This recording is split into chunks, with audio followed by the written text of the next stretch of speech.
Olá, estamos aqui em mais um para falar de lei na linha de frente do combate ao coronavírus. E hoje vou ter uma conversa especial.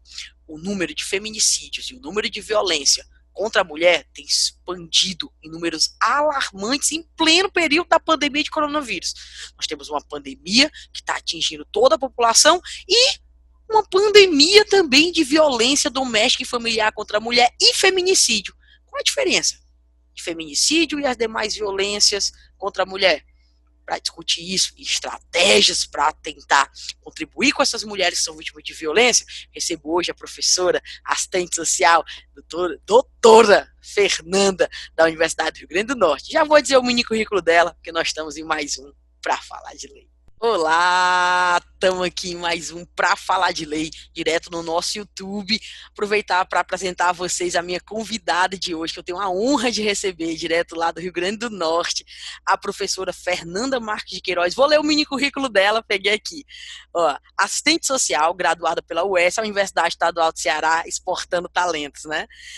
Mestre e doutor em Serviço Social pela Universidade Federal de Pernambuco, pós-doutor em Sociologia pela Universidade de Paris 7, professora adjunta da Faculdade de Serviço Social da Universidade do Estado do Rio Grande do Norte e pesquisadora do Grupo de Estudos sobre as Relações de Gênero e Feminismo, GEF da UERN. É também membro do Núcleo de Estudos sobre a Mulher de Simone de Beauvoir.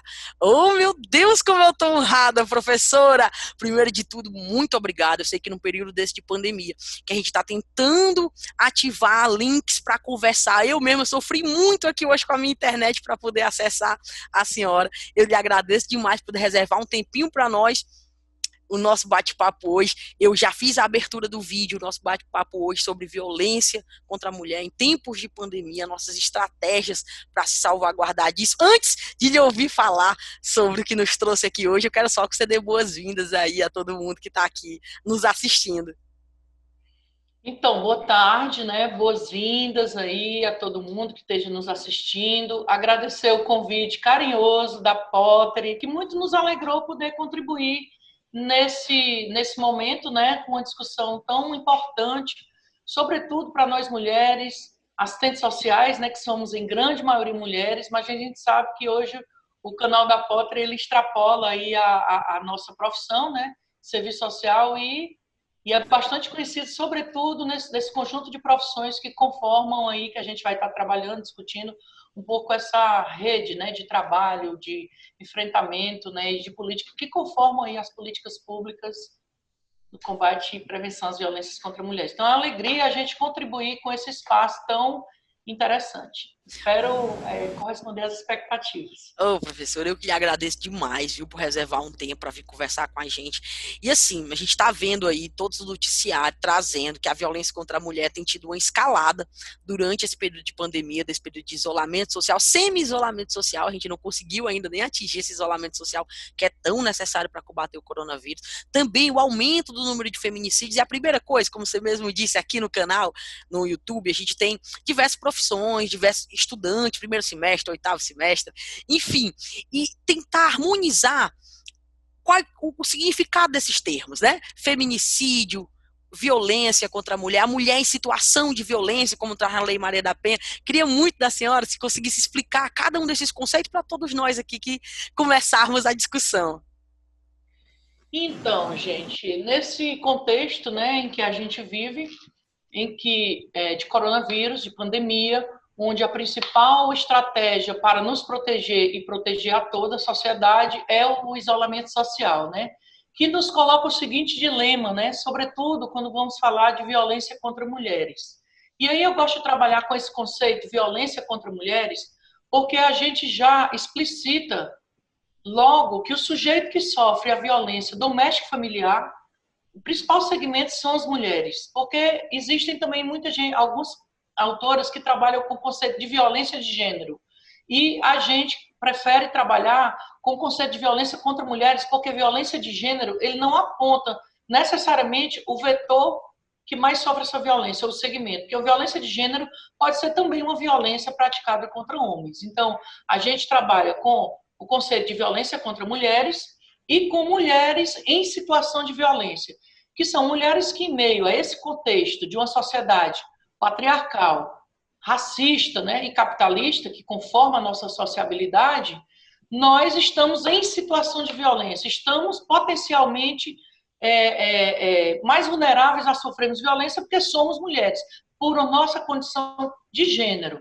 Então, mulheres vítimas de violência já é um conceito que a gente faz um pouco da crítica, porque se confundiu um pouco com mulheres vítimas que não reagem a essa violência.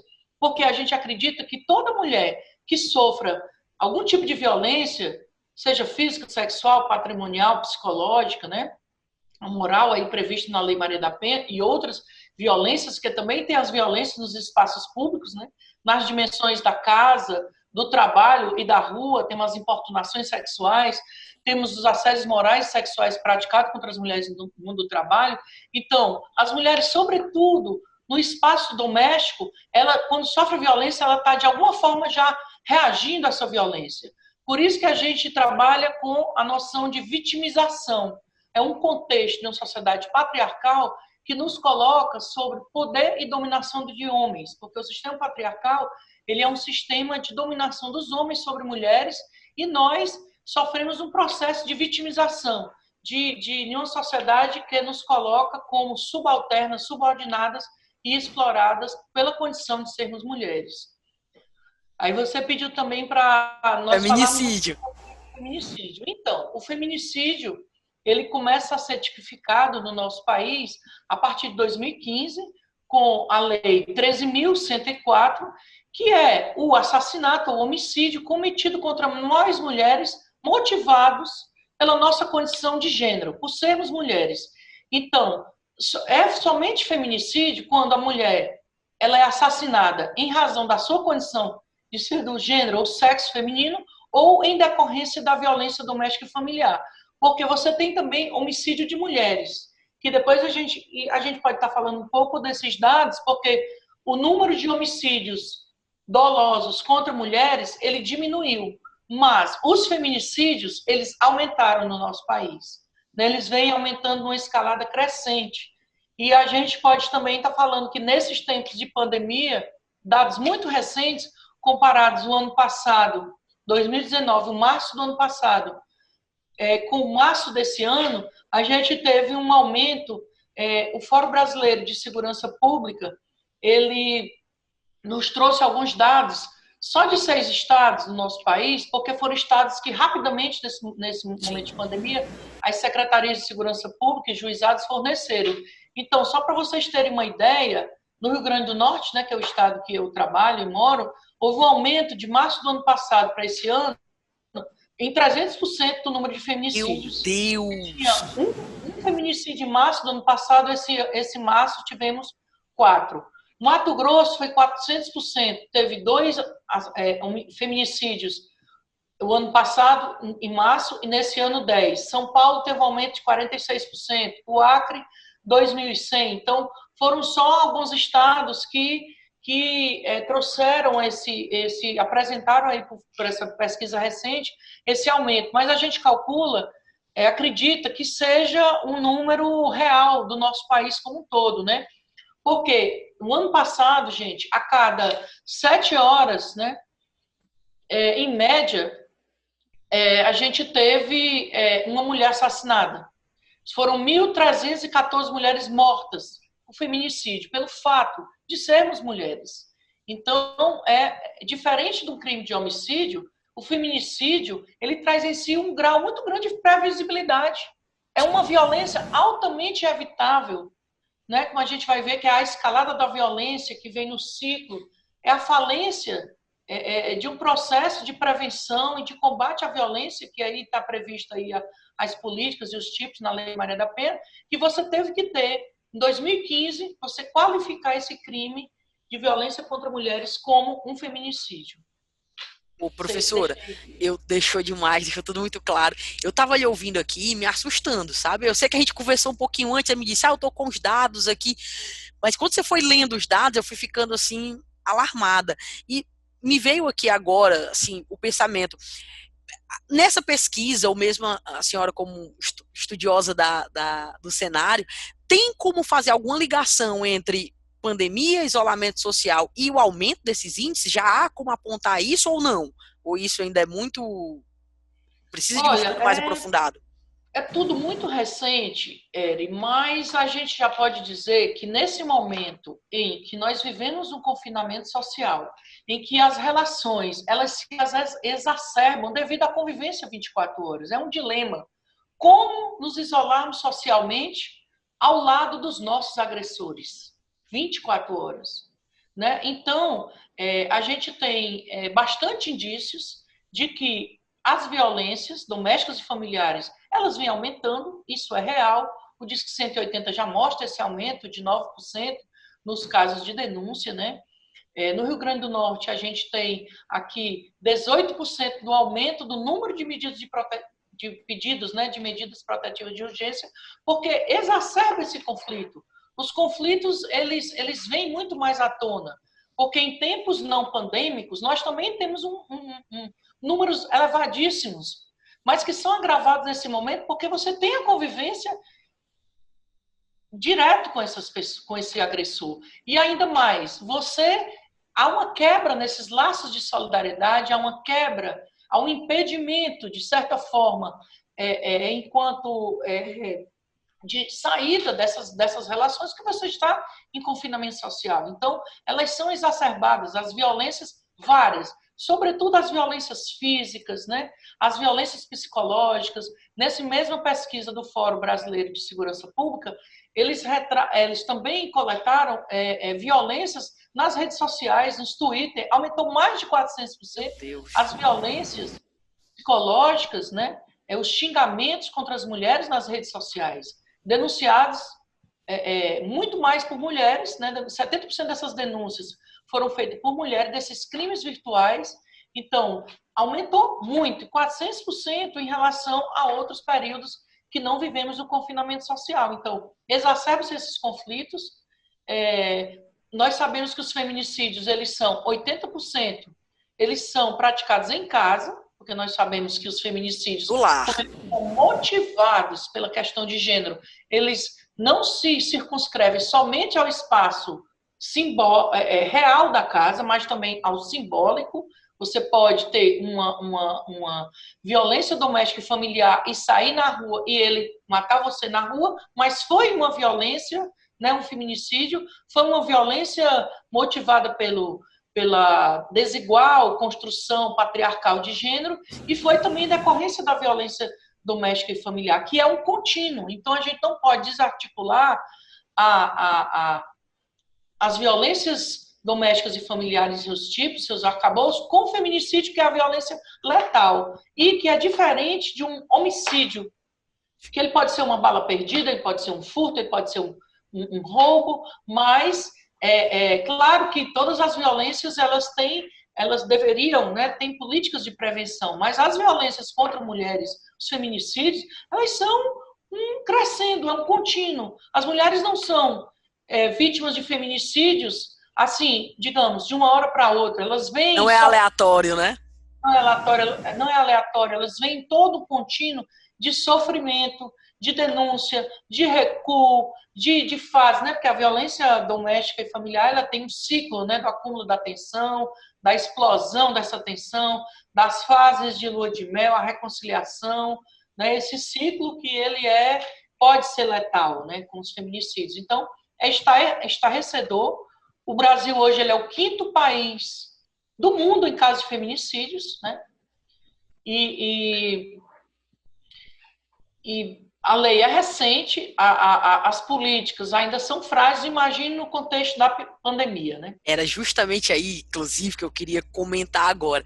A gente sabe que a legislação brasileira, desde os seus nascedouros, foi colocar a mulher numa posição subalterna, né? A gente tinha legislação que proibia até de fazer exercício físico, né? A mulher, imagine, de não votar, foi poder votar muitos anos depois que os homens puderam.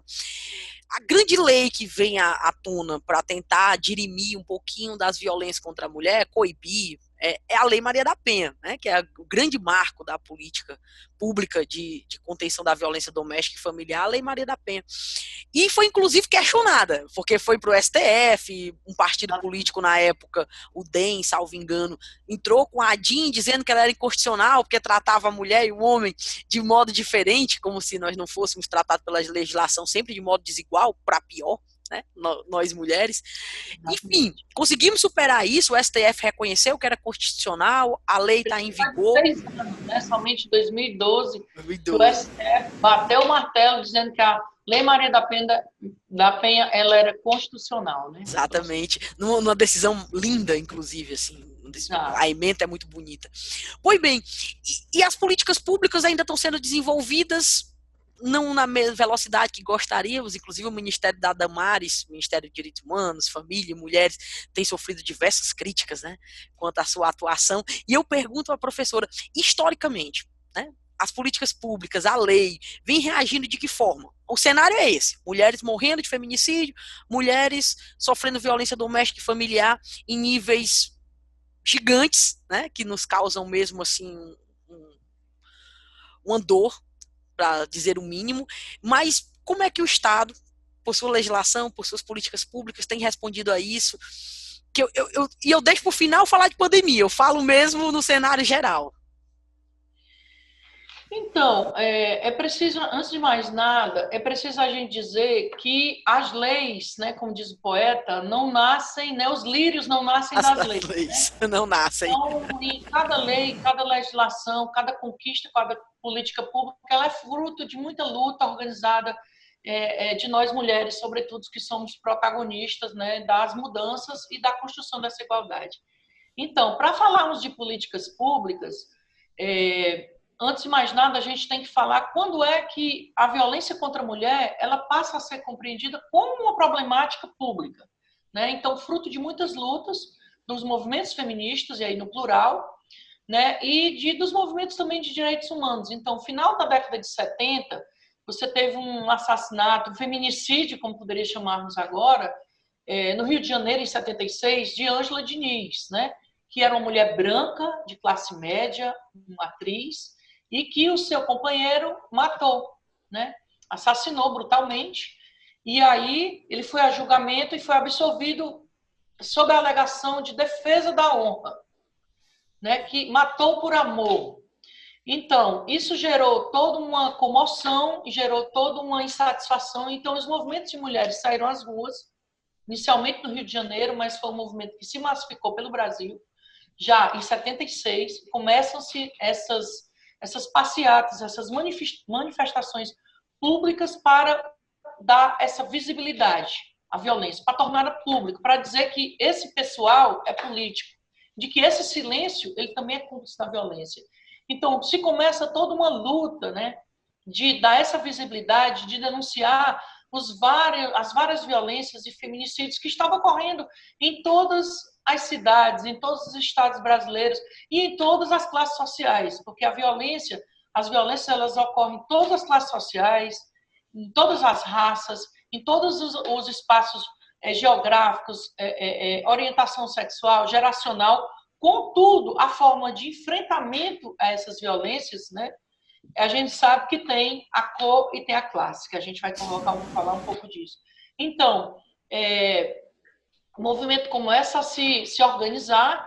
Em 81, você tem as primeiras iniciativas, ainda não governamentais, mas a criação dos SOS Mulher, em Rio, São Paulo, fundamentalmente no Sudeste, né? E no Sul também, os SOS Mulher, que eram os primeiros indícios de ONGs, de organizações não governamentais, que eles prestavam um serviço voluntário de assessoria jurídica, um atendimento psicológico e um atendimento social.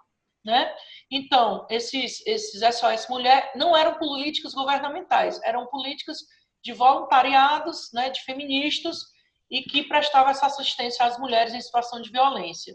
E aí, você tem, nesse processo de começar esses movimentos a se organizarem via ONGs, você tem também aí o próprio Estado criando os conselhos nacionais, municipais e estaduais de direito das mulheres. Né, a partir de 80, 82, vai se construindo esses conselhos, que seriam conselhos conformados pelo Estado e pela sociedade civil para propor políticas de enfrentamento às violências. E aí começava-se a falar, né, a se exigir leis, né, a se exigir delegacias especializadas no atendimento à mulher. Em 86 vieram as primeiras delegacias de defesa da mulher, inicialmente em São Paulo. Aí no Ceará também foi uma das primeiras, né, que foi em 87, a delegacia a ser criada. Então, a década de 80, meados da década de 80 até meados da década de 90, nós temos o boom de criação dessas delegacias especializadas de atendimento à mulher, que seriam mulheres policiais, escrivãs que estariam acolhendo a essas denúncias de violência contra a mulher. Mas a gente ainda não tinha uma lei eficaz, né, que realmente criminalizasse e penalizasse esses homens. Em 95 a gente tem uma lei, né, dos juizados especiais criminais que legisla sobre os crimes de pequeno potencial ofensivo, que igualava a uma briga de vizinho, a uma perturbação. As cestas básicas para pagamento de pena. Não, exato, não existia, não era criminalizado com cestas básicas ou multas. Você não respondia um processo, né? Então, assim, era uma sensação enorme de impunidade, né, que as mulheres tinham, e começou a ter uma luta histórica, né? E que também há de ressaltar a Maria da Penha, né, que foi importantíssima nessa luta, que em 87 ela sofre essas duas tentativas, né, de feminicídio, e tem o seu agressor é julgado com uma pena irrisória, né? Então ela recorre à corte, denuncia, né, a corte interamericana, e demora-se, note-se que de 87 para 2006 são quase 20 anos, né? Para a gente ter realmente uma lei, a primeira lei brasileira que criminaliza as violências contra mulheres, né? Estabelecendo que ela é uma lei afirmativa que nos protege aí as pessoas. E aí vem um turbilhão de críticas à lei, mas é uma conquista imensa, né? E nós vivíamos um contexto também de criação de várias políticas, né? Que a gente teve a criação em 2003 da Secretaria Nacional de Política para as Mulheres, aí no primeiro governo Lula, que teve aí um boom aí de aumento desses serviços, além da criação das delegacias de aparelhamento, você tem aí a criação de casas-abrigo, de centro de referência, né, de apoio psicológico, social e jurídico às mulheres, mas você também, nesse contexto, vive um avanço, né, do neoliberalismo, né, nesse corte brutal de políticas, e a gente sabe que o avanço desse sistema neoliberal, que inclusive sucateia as políticas, um corte generalizado nas políticas de saúde, assistência, previdência, que tem um rebatimento enorme nesse conjunto de políticas que vão enfrentar e atender as mulheres em situação de violência, e você vai tendo todo um retrocesso que vai, né, que a gente tem, que vem aí esse contexto atual, que é um contexto extremamente adverso e de exacerbação dessas violências, porque nós temos um presidente abertamente machista, sexista, né, preconceituoso, que já agrediu sua companheira de parlamento, que já teve declarações públicas que mulheres devem ganhar menos que o homem, que cria um ministério, né, que desconstrói toda uma política que vinha sendo aí articulada por quase 10 anos, né, de preocupação desse olhar mais diferenciado para as mulheres, né, com avanços também em retrocessos, né, que já no governo Dilma você tem a extinção da Secretaria de Política para as Mulheres, e você tem aí um ministério, né, da família, dos direitos humanos e da mulher, totalmente no reforço a esse tipo de família tradicional, né, que inclusive falas públicas de Damares propondo até com política governamental maquiadoras para maquiar mulheres pobres, para esconder a violência, para resgate da autoestima. Você tem aí uma tentativa do governo de impedir a profilaxia, né, no sistema, em casos de violência sexual, né, e aí teve o Congresso barrou isso, né, essa perspectiva de as mulheres não poderem ter acesso a essa pílula no dia seguinte, aí já ainda com com a proposta de lei aí do Eduardo, aquele que está preso, meu Deus. Cunha, não. Eduardo, é o Cunha. Cunha. Aí o projeto do Cunha. Então você tem todo um retrocesso e um reforço a preconceitos, né? Aí. Então você tem aí todo um retrocesso nessa rede, né, de enfrentamento à violência contra mulheres. Então, para a gente fazer esse histórico, nós temos essa conquista imensa da Lei Maria da Penha, que não é uma lei só jurídica, é uma lei de prevenção, não é uma lei só de punição, mas é uma lei de prevenção, é uma lei que demanda todo um conjunto de políticas na área de segurança, judiciário, assistência social, saúde, educação, em meio a um contexto extremamente adverso de cortes brutais de investimentos. Vê aí essa emenda 95, né, que só no ano passado retirou 9,5 bilhões para a saúde. Temos um momento de pandemia, né, quando esse dinheiro aí é desviado aí para pagamentos de juros, para outras prioridades, para o ganho de capital, né, mostrando claramente que primeiro os lucros, depois a vida, e a gente vê claramente aí a falência e os problemas que temos aí no enfrentamento dessa pandemia. Imagina das políticas de proteção e enfrentamento às violências contra mulheres nesse momento de confinamento social. Ô, professora, você falando e eu só pensando, né? Não se faz política pública sem recurso público, sem dinheiro, né? A lei está ali no papel, para ela sair do papel e transformar em um direito, tem que ter política pública, atuação pública. E no próprio artigo 9 da Lei Maria da Penha, fala da atuação conjunta com o SUS, com o SUAS, com a política pública de assistência social, para tentar garantir direitos e tentar o atendimento ali imediato àquela mulher que denunciou uma violência.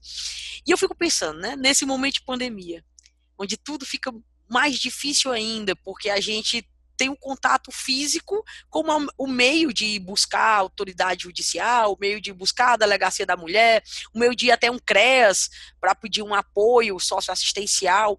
Nesse momento, esses equipamentos estão aí com várias e várias dificuldades, já que o isolamento social é o padrão, e é isso que nós todos defendemos e que os cientistas todos estão nos alertando. Como fica no cenário, né? Eu sei que quando a gente fala de SUAS, por exemplo, a gente está falando de gestão que se diferencia dependendo do porte do município, dependendo mesmo da capacitação de cada município, gestores também têm muita função nisso. A gente fala de SUS, a gente fala de algo mais padronizado, mas também que tem suas divergências em cada um dos cenários. Judiciário também, cada TJ está tomando suas ações, o CNJ fez um parâmetro geral aí, mas o TJ Ceará, por exemplo, só semana que vem vai reabrir prazos e tudo mais, tentando fazer uma modalidade online, mas ainda estamos aí ainda balançando. Eu sei que o cenário é diverso, né? Mas tem alguma experiência exitosa? A gente falava antes, o fortalecimento da rede nesse momento para saber o que está funcionando é o principal estratégia, mas eu queria ouvir de você, né? Essa estratégia, eu sou assistente, digamos que eu seja da equipe técnica de um CREAS, lá em Barroquinha, tô falando de um município bem distante aqui do Ceará, lá em Aracoiaba, minha cidade, e eu tô ali querendo atuar. Qual seria assim, a primeira coisa? Mapear essa rede? E o quê? O primeiro momento é mapear essa rede, porque nesse tempo de coronavírus, o que é que a gente pode acionar para pensar uma rede de proteção na esfera da assistência social, da saúde, da segurança, do judiciário? Então, a preocupação é também a capacidade própria dessa rede de equipamentos públicos, é que nos últimos anos elas sofrem desmonte, seja na esfera do município, do estado, né? Então, é o que a gente chama dessa rota crítica, que é o caminho fragmentado, né, que as mulheres em situação de violência elas percorrem buscando esse atendimento do Estado, seja na esfera da assistência social, e aí está os CRAS, os CRES, os centros de referência especializados, né, muda as nomenclaturas, por exemplo, existem os CRM, Centro de Referência da Mulher, mas que está no âmbito da assistência social, do SUAS, existem os CREAS Mulher, existem os CIANS, Centros de Atendimento, CEANS, Centro de Atendimento às Mulheres. Então, essa rota crítica, ela já era crítica antes da pandemia, imagina agora, né? Então, assim, é um desafio esse atendimento integral. Então, diante dessa pandemia, A rota que era crítica, ela já piorou, porque você tem esse período de distanciamento. Muitas instituições, gente, não estão preparadas para atuar em trabalho remoto, para trabalhar sequer atendendo ocorrências por telefone ou por celulares, né? Toda a cadeia de serviço social, ela fica prejudicada. E a resposta na crise é sempre a mesma: fortalecer os equipamentos, fortalecer a assistência, os serviços públicos e não as medidas penais. Embora nós sabemos que é um conjunto articulado. Então, como esses centros de referência especializado em atendimento às mulheres em situação de violência, eles estão trabalhando? Estão trabalhando muito com informações, né, com campanhas, estão envolvidos em campanhas, né, sobretudo o trabalho de orientação, de divulgação. Muito difícil esse momento, porque as mulheres também não estão saindo, as pessoas não estão saindo. É um momento de confinamento, então é atípico. Não é a mesma forma de trabalhar de antes. Você pode dizer, não tem demanda, tem muita demanda. Então a demanda é de orientação, é de encaminhamento. Por exemplo, o SCRA é importante as pessoas estarem, as secretarias, né, as gerências, como em alguns municípios chamam, o desenvolvimento social, ele está capacitando e dando esses subsídios nesse trabalho remoto, para que você possa, por exemplo, informar os usuários que agora você tem um disque de DH, um aplicativo que você pode baixar no seu celular, porque também você não vai poder, muitas vezes, pegar um telefone para fazer uma denúncia. Sim, exatamente. Ligar para um CRES, ligar para um CRAS, ligar para uma defensoria pública. Então, você vai ter um aplicativo no seu celular que vai poder acessar o Disque 100 do governo federal, que vai te encaminhar para o serviço que esteja disponível. Então, muitos CRAS, eles estão, inclusive, nesse momento, e CRES, funcionando também como momentos de recolhimento de doações, né, para essas mulheres em situação de violência, que muitas delas são...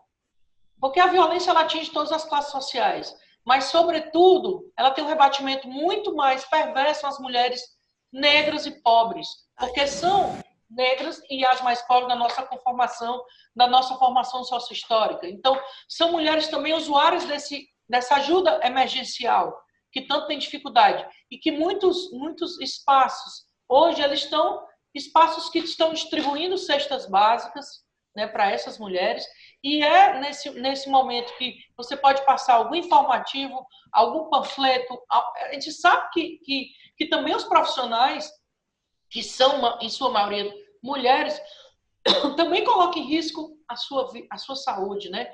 E a gente tem um problema de EPIs, né? A gente tem uma... Generalizado. Como nos proteger? Porque todos nós estamos em risco. Risco físico, risco emocional, os adoecimentos de quem está na linha de frente, que são, sobretudo, mulheres, né, também, as técnicas, as enfermeiras, as assistentes sociais na área de saúde. Então, as sobreviventes dessa violência, elas enfrentam obstáculos para fugir dessas situações. Acessar esses serviços. Por exemplo, os judiciários. Tem que haver uma forma de dar andamento a esses processos com celeridade, essas medidas protetivas de urgência, né? O Ministério Público está trabalhando com essas medidas online, né? Que tem aumentado muito essas medidas protetivas de urgência, deferir essas medidas, né? Aliás, né? Que trabalho conjunto, que quem defere a medida é o juiz, o poder judiciário, mas o Ministério Público, ele aponta, ele recebe, ele reforça, né? Então, as defensorias também, o judiciário, ele já tem e a segurança pública, eles têm sobretudo o judiciário, eu digo, e aí Ministério Público, defensorias, ele já tem uma estrutura maior para estar recebendo essas denúncias. Já tem uma estrutura, inclusive, de online, né? O teletrabalho, mas instituições como os CRAS, os CRES, que de uma hora para outra tiveram que fechar. Gente, foi tudo de repente. De repente... Não tem nenhum telefone, imagina internet, né? As mulheres que estão mapeadas, que fazem parte daqueles grupos de mulheres dos CRAS, dos CRES, que estão em situação de violência, dos centros de referências, os profissionais, as profissionais não têm como muitas vezes acessar, porque não estão indo para os seus lugares. Então, faz um trabalho de orientação. É um trabalho que a gente está também convidando também a sociedade, né? As ONGs também têm tido, os núcleos de estudo sobre a mulher, eles têm das universidades, da sociedade, os grupos de mulheres populares, eles têm também atuado muito nessa questão da divulgação via redes sociais, do que a gente pode fazer. Né? Existem iniciativas, né? Então, a gente tem que tentar garantir a continuidade desse serviço para responder essas violências, né? E aumentar esse apoio às organizações de mulheres para fornecer um apoio. Porque também essas mulheres, elas estão em isolamento das suas sociabilidades, com quem ela contaria para dividir isso, para encorajar, para se mobilizar, se articular. Quantas mulheres rompem o ciclo da violência sem ir, por exemplo, claro que isso a gente sempre encoraja, sem ir, por exemplo, a uma delegacia ou a procurar uma defensoria, elas rompem ao participar de grupos, ao conversar com a vizinha, a ter um encorajamento a sair dessas situações de violência, até mesmo para ela buscar a criminalização. Antes, ela rompe, muitas vezes, os seus laços de sociabilidade. Então, ela está isolada, não só por conta da pandemia, ela está isolada também da sua sociabilidade e desse enfrentamento à violência. Então, é um cenário, por exemplo, que o Poder Judiciário ele tem que ter uma atenção diferenciada e uma celeridade de dar resposta a esses casos de violência, que apresentam um crescente, um número brutal, imenso, né? Sejam mais eficazes, mais rápidos, se apresente uma celeridade, por exemplo, a dispensa de delegacias de defesa da mulher, da presença da mulher em crimes dolosos, por exemplo, em lesões corporais graves, né? Como a mulher vai poder provar e levar testemunhas nesses tempos? Então, há também uma diminuição muito grande das denúncias. Há uma diminuição dessas denúncias, mas há um aumento da violência, porque você muitas vezes não tem como chegar. Delegacias digitais, gente, ainda é um desafio no nosso país, nos estados, né? Mesmo antes da pandemia. E agora as delegacias da mulher é um desafio. Por exemplo, aqui no Rio Grande do Norte a gente sabe que elas estão abertas, presencialmente, mas a ida dessas mulheres é pouquíssimo. Você tinha, por exemplo, em Mossoró, 10 a 15 denúncias por dia, hoje você tem 2, 3 presenciais. Essa mulher baliza, né? É um risco também ir até a delegacia. É um risco, porque o discurso fica em casa. Né? Então é um dilema como a gente se manter isolada, convivendo com uma situação de violência crônica, né? Crítica, essa rota crítica das mulheres para acessar essas políticas já é muito difícil. E agora, o que a gente tem a dizer é que são as delegacias estão funcionando, o Ministério Público ele está funcionando, inclusive com medidas de protetiva de urgência online, que eu sei aqui do Rio Grande do Norte, eu não sei a realidade aí do Ceará. Muitos estados também. Muitos estados já estão, né? Foi uma recomendação tanto do CNJ como da ONU Mulheres, né? Que o sistema judiciário e de segurança pública ele funcione de forma remota, ele possa, inclusive, desburocratizar a questão das testemunhas, né? Nesse momento de pandemia, né? Porque a gente vive uma legislação em que nós que temos que provar que nós somos vitimizados pela violência, né? A gente que tem que construir muitas vezes a prova. Então, é realmente um desafio, né? A gente pode até dizer assim, o que é que a gente poderia criar de novo, né? Nesse momento de pandemia, não é criar o novo, é fortalecer e ampliar, né, o que a gente tem. Mas tem ideias interessantes, sabe, Eri? Eu andei lendo um pouco sobre, não é a realidade ainda do Brasil, mas, por exemplo, dialogando com pesquisadores italianos na Itália, na Espanha, né, os governos... Já passaram pela pior fase dessa pandemia. Já passaram pela pior fase da pandemia. Nós nem entramos ainda na pior fase. Das violências contra mulheres. Então, os poderes públicos, eles alugaram espaços em hotéis, porque os hotéis, eles estão vazios, né? Alugaram espaços em hotéis para as mulheres que estão em risco de morte. Excelente. Por exemplo, na Lei Maria da Penha, nós temos a medida protetiva de urgência que afasta o agressor. Tá. Ele também é um sujeito que está em isolamento social. Imagina as ponderações de um juiz ou uma juíza para nesse momento, deferiu medida protetiva de urgência para um agressor que não tem para onde ir, muitas vezes. Né? Então, era uma ideia interessante, importante, de a gente ter espaços que os governos pudessem investir recursos, mas a gente sabe que os recursos estão muito direcionados à pandemia. Né? Estados, ou do governo federal aos bancos, né? Do governo federal aos bancos, né? Então, aí fazendo esses planos de apoio aos bancos e aos grandes. Porque as pequenas empresas, aos pequenos empreendimentos, aos informais, está aí a grande dificuldade das pessoas acessarem esse auxílio emergencial. Então, você tem um governo, eu chamo desgoverno, né? Federal, que não tem um olhar diferenciado para as pessoas, né, no geral, sobretudo para os setores mais vulneráveis, e as políticas públicas, à exceção desse disco Direitos Humanos, que só foi inaugurado ontem, não, segunda-feira, dia 27, aí já mais de um mês da pandemia, esse aplicativo, você não tem assim um serviço fora o Disque 100, né, que já sofreu várias ameaças de ser descontinuado, aí veio o reforço aí dos movimentos, mas é um dilema e uma preocupação muito grande, porque o que nos fortalece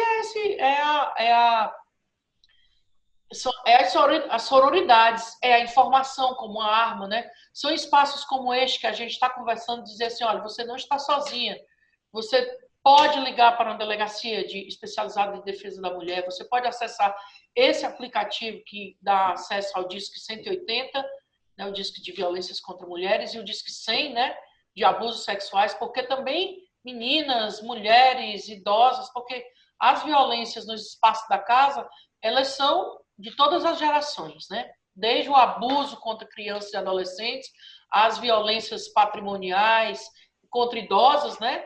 Mulheres idosas, de netos, filhos.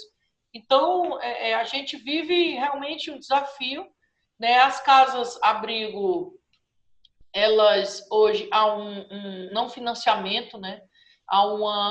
Na verdade, há um entendimento hoje, muito equivocado ao meu ver, que devido a se ter medidas protetivas de urgência que afastam o agressor do lar, você diminui o investimento em casas-abrigo. Só que tem situações que a mulher corre risco de morte e que se ela não estiver na casa-abrigo, ela não sobrevive da fúria do feminicida. Né? Porque não há uma fiscalização se essa medida é ou não é cumprida, a não ser a mulher denunciando, dizendo que ela está sendo, né, ameaçada ou se essa medida esteja sendo descumprida. Quando essa mulher não tem renda nenhuma, então piora-se tudo. Aí, exatamente, sobretudo agora em pandemia, porque muitas mulheres, nós somos as mais impactadas pela desigualdade, né, que vivemos na nossa sociedade, sobretudo em pandemia. Não só pelo aumento das violências, mas, sobretudo, nós somos a maioria na informalidade, nos empregos precários, né, um contingente imenso, mais de 7 milhões do nosso contingente de trabalhadoras domésticas que são, nesse momento de pandemia, as faxineiras, sobretudo, as mensalistas, muitas delas foram demitidas ou suspensas seus contratos, as faxineiras dispensadas, né, muitas que sofrem esse processo de violência, como também romper com essa violência sem uma perspectiva de se manter, né? E um auxílio que não está chegando a todo mundo, as pessoas estão colocando sua vida em risco, né? Se amontoando aí nas filas bancárias para obter esse recurso que não dá de conta sequer, né? Então é um dilema, manter-se em isolamento social e ficar ao lado dos agressores. É um desafio para as mulheres, mas é fundamental que a gente continue com essa rede que a gente chama no feminismo de sororidade, a solidariedade feminista, né, entre mulheres, porque assim, o isolamento, ele pode parecer uma opção, um privilégio individual, mas é uma questão política, né? Existe, portanto, respostas coletivas. A desproteção é uma imposição sistêmica, patriarcal, racista, de classe, e por isso mesmo o seu oposto, que é a proteção contra a pandemia, é um direito não acessível. Então, é muito, muito, muito sério, né, que a gente tenha uma sociedade que, em meio ao auge do pico dessa pandemia, começa-se a flexibilizar as medidas de isolamento. né, no momento que deveria mais se investir para as pessoas. Porque não é só diga, é para quem é que pode ficar em casa. Será que as mulheres em situação de violência, envolvidas, muitas delas em empregos precários, mulheres, em sua grande maioria, chefes de família, podem continuar nesse isolamento social sem oferir sua renda? Em que condição elas podem romper com esse ciclo de violência, né? Em meio a uma descontinuidade dos serviços, né?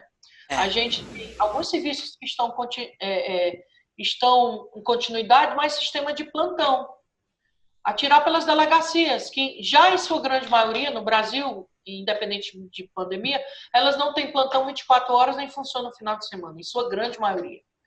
E agora, né? Agora que elas estão mesmo, porque também, por outro lado, os servidores públicos também necessitam desse isolamento, dessa proteção que não tem tido, né?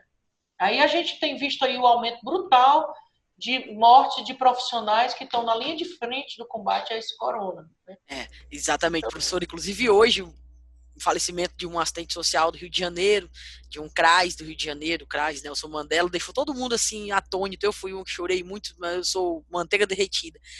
Enfim, pra gente ir finalizando, eu tô adorando o bate-papo, a gente já estourou o tempo e ele ouvir é muito bom, viu? Tenho que lhe dizer isso, muito bom, muito esclarecedor. Queria só a sua palavra final, rumos do futuro, a esperança é na luta, professora? É na luta mesmo, Hélio. Eu acho que somente a sociedade organizada, o movimento de mulheres, né? Uma categoria como a nossa, né? A nossa que eu digo, né? Eu sei que você é mais uma grande aliada, interlocutora do Serviço Social, uma categoria. Obrigada. Nossa, né? Lutar pela essa garantia de direitos, né? Pela essa ampliação, numa sociedade tão desigual, né? Numa sociedade que trata não só desigualmente homens e mulheres, mas negros e brancos, uma sociedade classista, né, racista. Então é urgente, né, que os poderes públicos, os demais atores sociais, que a gente lance campanhas, que crie estratégia para que as mulheres consigam pedir de alguma forma algum apoio nesse delicado momento de isolamento. Inclusive essas redes de sociabilidade que são tão afetadas por esse distanciamento, que a gente também possa usar essas ferramentas, e aí essas ferramentas também são seletivas, né? Porque quantas pessoas não têm acesso à internet, né? Não têm acesso porque temos uma internet cara, não acessível e ainda de baixa qualidade. Então, nesse momento, as redes de apoio, de sororidade, não podem parar, né? É preciso engajamento de toda a sociedade na erradicação dessa problemática. Lutar contra as violências dentro de casa, em todos os espaços, na rua e no trabalho, né? Como a gente diz que nós mulheres estamos, todos os espaços da vida social, nós estamos vulneráveis e sujeitos às várias violências, seja nas casas, que é o lugar mais perigoso para nós mulheres, como nos espaços de trabalho, nos espaços da rua, né? Então, é preciso lutar contra as violências dentro de casa, como uma forma também de lutar contra esse fenômeno social, político, de saúde pública, que são as violências contra mulheres, porque a violência contra a mulher também é pandêmica, do ponto de vista de que ela também atinge todas as mulheres em todos os espaços e cantos do mundo. Então, é uma luta histórica, né? Não é uma luta só de mulheres, a defesa intransigente de um mundo de construção de igualdade, de classe, de raça, de gênero, não é uma luta só nossa, mulheres, mas nós somos protagonistas dessa luta, mas é uma luta também de toda a sociedade, porque esse sistema patriarcal, racista e capitalista, ele é desfavorável, prejudica homens e mulheres, né? Não é só as mulheres, né? Porque nós temos também homens que, por exemplo, não pode expressar os seus sentimentos, tem que ser na sociedade do desemprego estrutural provedor, porque a sociedade diz que ele tem que manter a casa, embora a gente saiba que as mulheres hoje são grandes, né?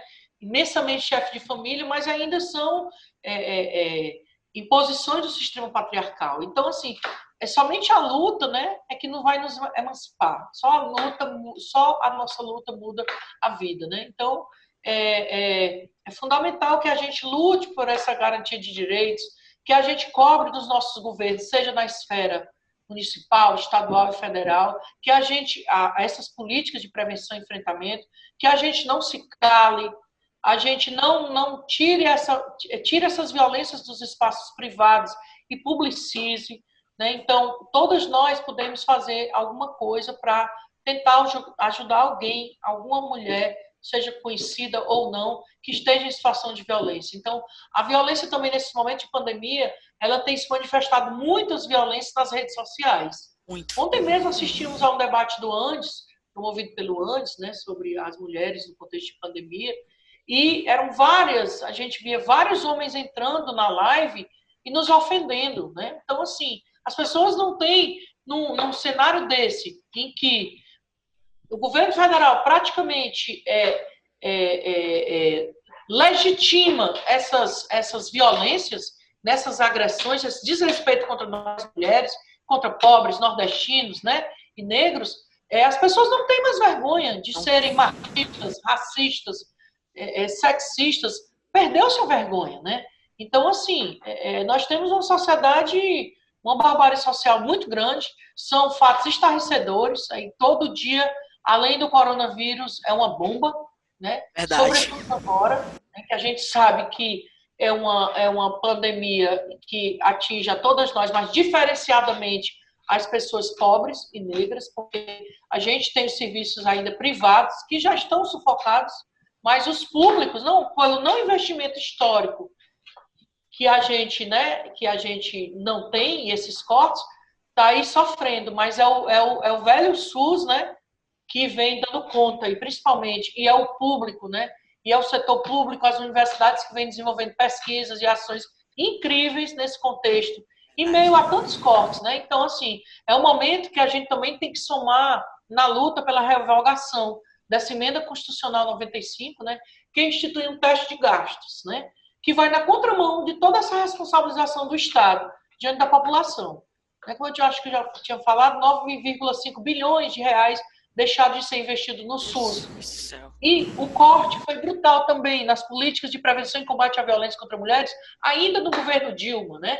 A gente teve um corte de recursos enormes, um desfinanciamento, um apoio a casas-abrigo, às delegacias de mulheres, não teve mais esse apoio do governo federal como tinha nos primeiros momentos. Então, são fundamentais que a gente consiga reverter esses recursos bloqueados, congelados, né?